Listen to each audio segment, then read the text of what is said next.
बताइए गुरुवर।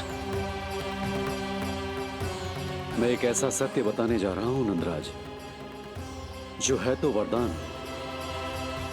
पर उसे स्वीकारना आपके लिए बहुत कठिन होगा। गुरुदेव, आप जो कह रहे हैं वो मैं समझ ना पा रहा हूं, बताइए ना।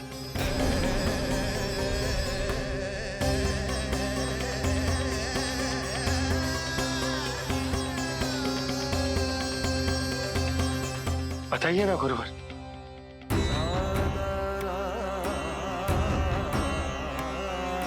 सत्य यह है नंदराज,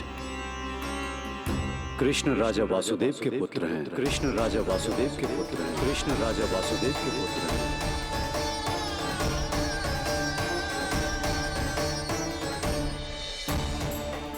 और वो कोई साधारण बालक नहीं है, स्वयं श्री हरि विष्णु के अवतार हैं। और वो कोई साधारण बालक नहीं है, स्वयं श्री हरि विष्णु के अवतार हैं।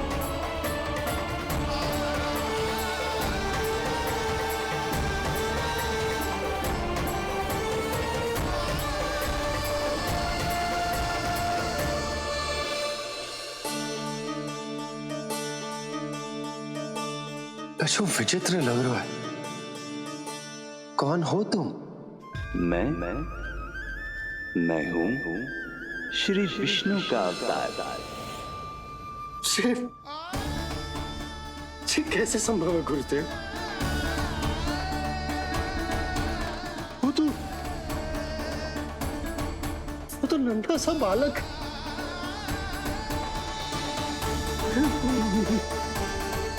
वो श्री नारायण का अवतार कैसे हो सकता है? और गुरुदेव, आप ये सोच भी कैसे सकते हैं कि वो मेरा लल्ला वसुदेव भैया का पुत्र है? यही सत्य है नंदराज, पिछले जन्म में मिले वरदान का फल है ये।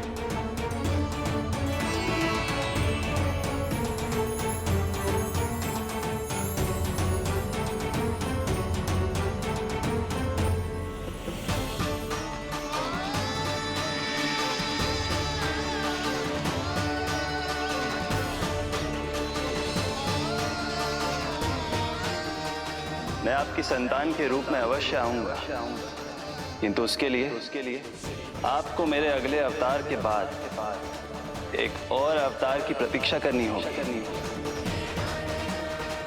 क्योंकि अगले जन्म के लिए मैं पहले ही ये वरदान माता देवकी को दे चुका हूं। इस समय मैं विवश हूं, किंतु मैं आपको वचन देता हूं, आपकी संतान बनकर अवश्य आऊंगा। प्रभु, श्री हरि को अपने सामने देखकर मेरी व्याकुलता का बांध टूट गया है।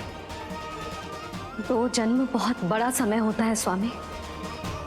अपने पुत्र के रूप में हरि को गोद में खिलाने के लिए अब मैं और 2 जन्मों तक प्रतीक्षा नहीं कर सकती। धरा!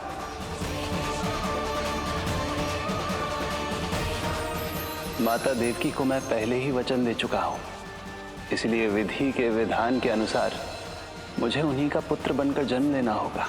किंतु आपकी आतुरता का अनुभव करने के बाद अब मैं भी आपका स्नेह पाने से स्वयं को और वंचित नहीं रख सकता।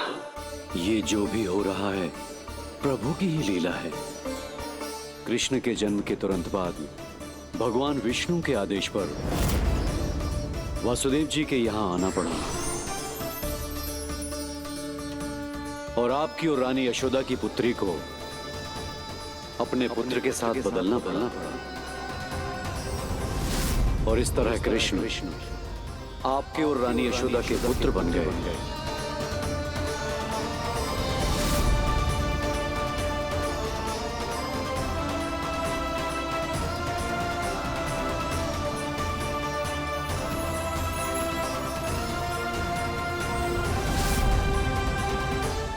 आपने सही कही थी गुरुदेव, कि सुनने में तो वरदान ही लगता, पर इसे स्वीकार करना होता ही कठिन। जब यशोदा को इस बात का पता चलेगा तो उसे कैसा लगेगा? अपने नाम का अर्थ अच्छे से सुनो है ना तूने? उसका हर एक अक्षर भगवान श्री नारायण से संबंधित है, जैसे उन्हीं का स्वरूप है तू।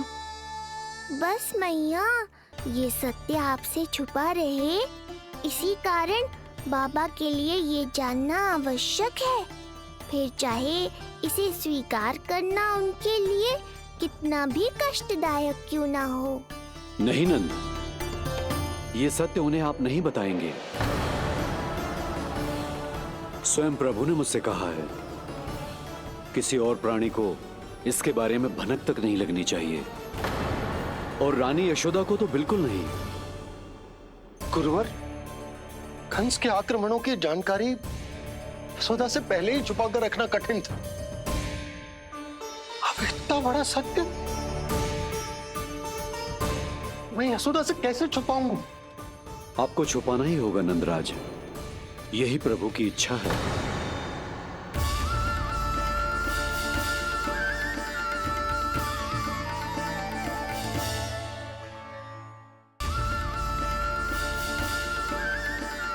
और क्यों गुरुवर?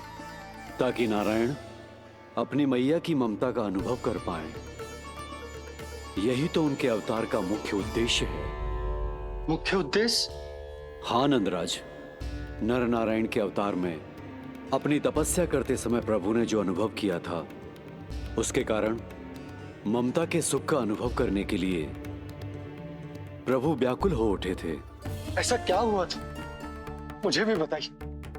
हो सकता है ये बात इस सत्य को स्वीकार करने में मेरी सहायता करे। बहुत समय पहले की बात है, अनेक देवी देवता परम प्रभु विष्णु के पास बैकुंठ गए थे। वहां प्रभु की आंखों में आंसू देखकर वो सभी स्तब्ध रह गए।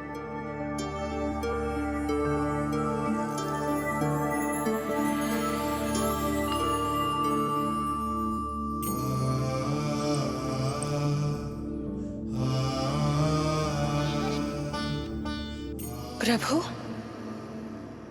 आपकी आंखों में आंसू?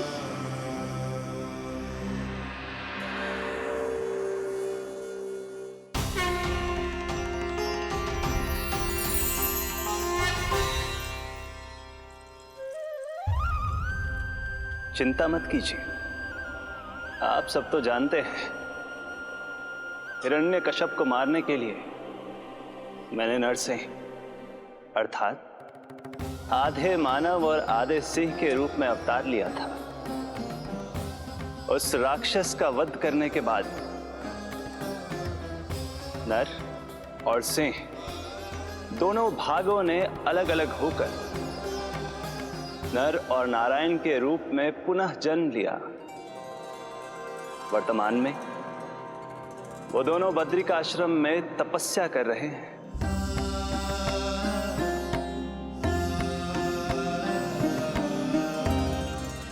आज उन दोनों ने कुछ ऐसा देखा जिसने मुझे भी भावुक कर दिया।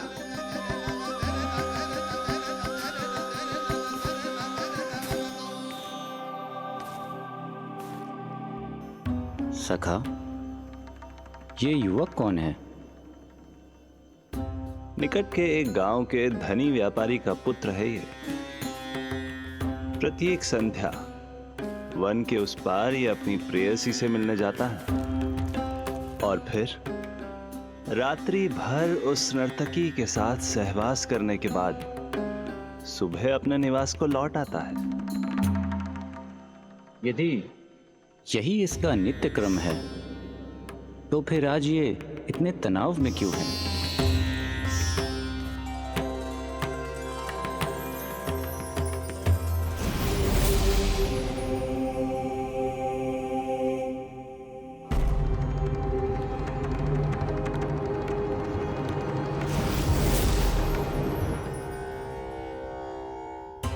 कल रात्रि प्रेम क्रिया के मध्य उस नर्तकी ने इससे पूछा, ये सबसे अधिक प्रेम किससे करता है? जब इसने कहा तुमसे, तो वो बोली, तुम्हें अपने प्रेम को सिद्ध करना होगा।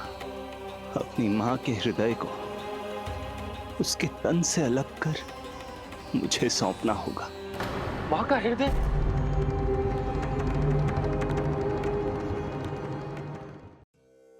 फिर क्या हुआ प्रभु? वो लाया अपनी मां का हृदय? ये जिज्ञासा यक्ष प्रश्न बनकर पूरे दिन नर और नारायण के मस्तिष्क में कौंधती रही। उन्होंने संध्या होने तक वहीं नदी किनारे प्रतीक्षा करने का निर्णय लिया,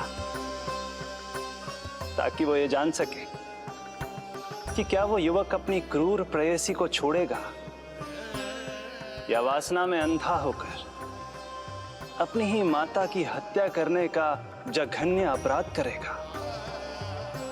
अब उसके वन पार करने का समय बीत चुका है। युवक ने विवेक का परिचय दिया है सखा। हे प्रभु, आपका कोटि कोटि धन्यवाद।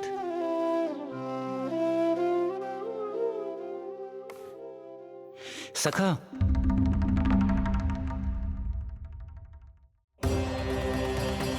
सखा मुझे बताओ, जो अकल्पनीय था कहीं वो घट तो नहीं गया?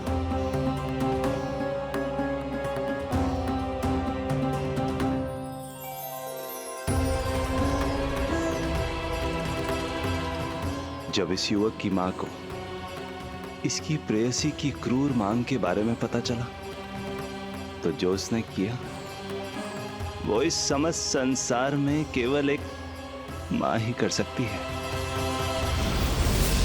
बस इतनी सी बात?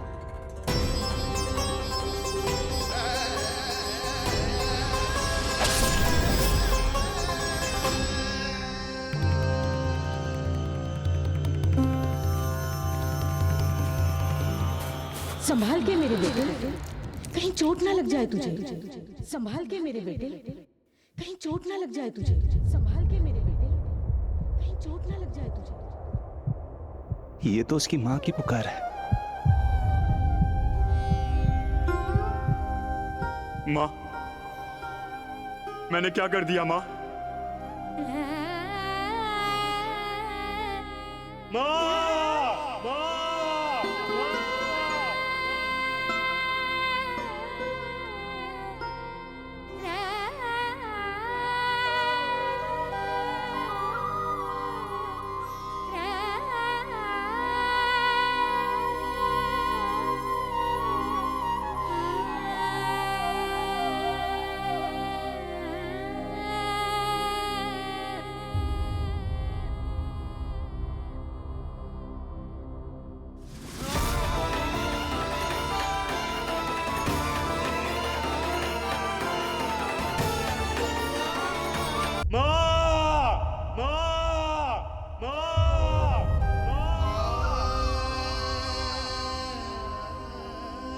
इस घटना से केवल नर और नारायण ही भावुक नहीं हो गए थे, बल्कि बैकुंठ में बैठे श्री हरि की आंखों में भी आंसू आ गए थे।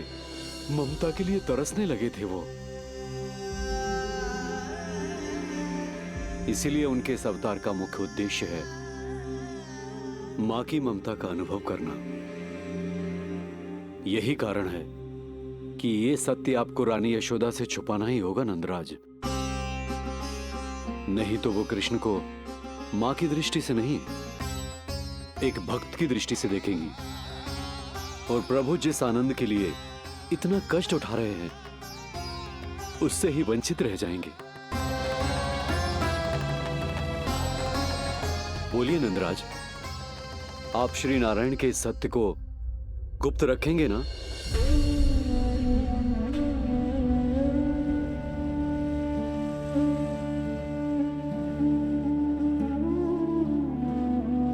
प्रभु ने मुझे कैसी दुविधा में डाल दिया है गुरु।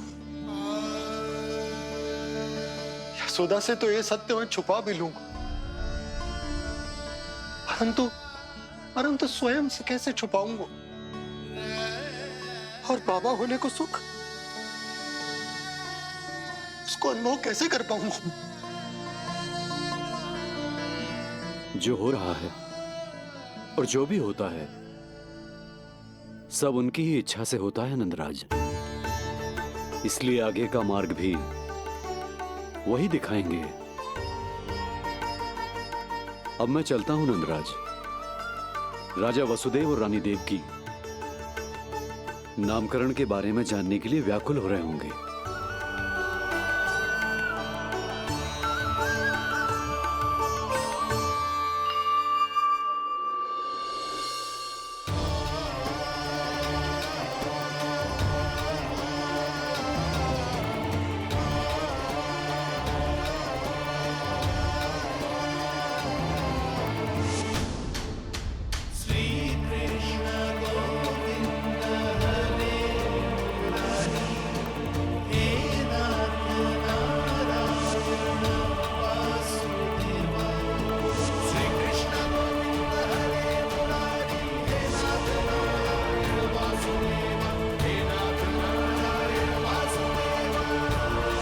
सत्य ये है नंदराज, कृष्ण राजा वासुदेव के पुत्र हैं।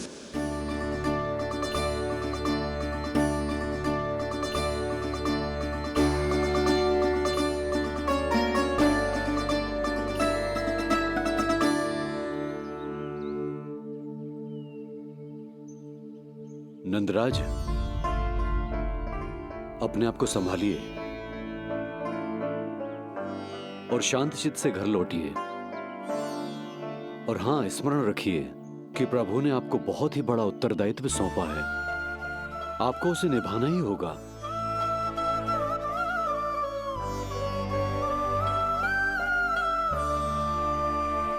प्रभु आपको शक्ति दे।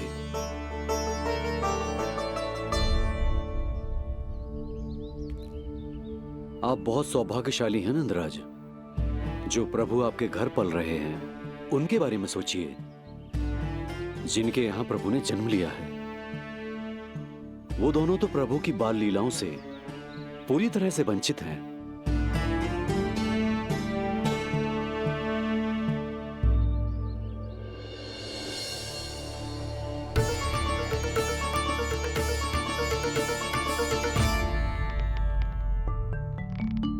कहाँ रह गए तेरे बाबा लल्ला? जो आए क्यों ना अब तक?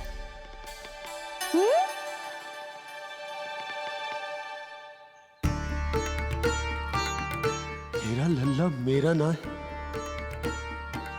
वो तो मेरे आराध्य नारायण का अवतार है। और ये बात मुझे यशोदा से छुपानी।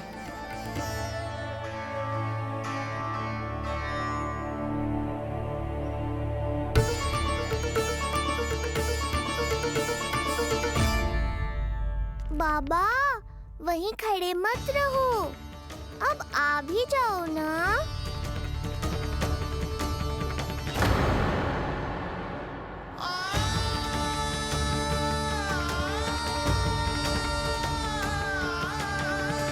एक पग भी आगे बढ़ाने का साहस ना हो रो मेरा। हे प्रभु, आप ही बताओ, अपने आराध्य को, अपने इष्ट देव को अपने लल्ला के रूप में कैसे देख पाऊंगा मैं जानता हूँ बाबा, ये बहुत कठिन है, पर भीतर तो आओ।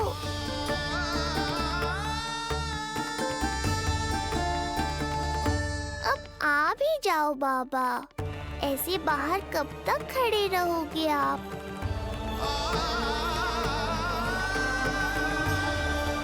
बस बाबा, बस आ जाओ भीतर, आ जाओ, आओ ना, आओ ना।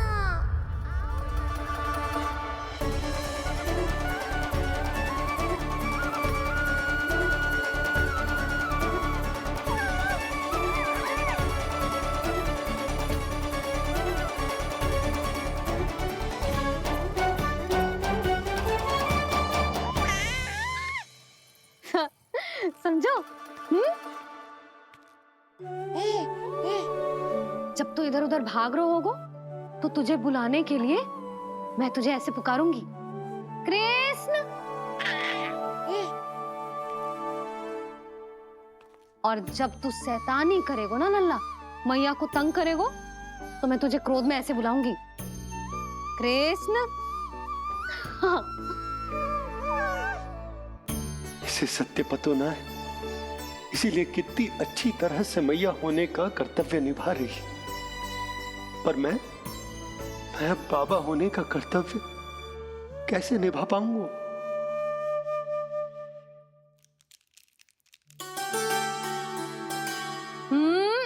सावधान। इतनी अच्छी लगी तुझे बाबा की दीजे माला, कि मुंह में ले लियो तूने? मुंह में लेने की वस्तु ना है लल्ला। जैसे यशोदा आपको एक मैया की तरह सीख दे रही है, मैं आपको बाबा की तरह शिक्षा कैसे दे पाऊंगा प्रभु?